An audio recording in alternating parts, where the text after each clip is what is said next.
হাই নমস্কাৰ সকলোকে এই ভিডিঅ'টো বাৰু 2025তে বনোৱা যেতিয়া আমি উৰপদ বিল ফুৰিব গৈছিলোঁ মই মা বাবু ভিনদেউ আৰু বা গৈছিলোঁ চাব পাৰে আমি আহি পালোহি উৰপদ বিলটো বাৰু বহুত বিশাল মানে ইয়াৰ পানীটো বহুত জেগা দি পাছ হয় আৰু আমি যোনটো ঠাইত গৈছিলোঁ সেইটো গোৱালপাৰা ডিষ্ট্ৰিক্টৰ আগিয়াৰ চামাগুৰি গাঁৱত আছে মানে গাঁৱৰ মানুহে সেইখিনি উৰপদ বিলত পাৰ্ক বনাই দিছে এটা টুৰিষ্ট স্পট বুলিয়ে ক'ব পাৰি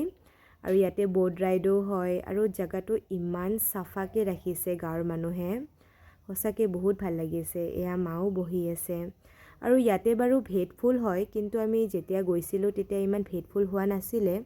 চাগে মাৰ্চ এপ্ৰিল মানত হ'ব আৰু আমি ফেমিলিও টাইম স্পেণ্ড কৰিলোঁ আৰু এই উৰপদ বিলটো আৰু এটা কাৰণৰ কাৰণে বিখ্যাত ইয়াতে বহুত ধৰণৰ মাছ পায়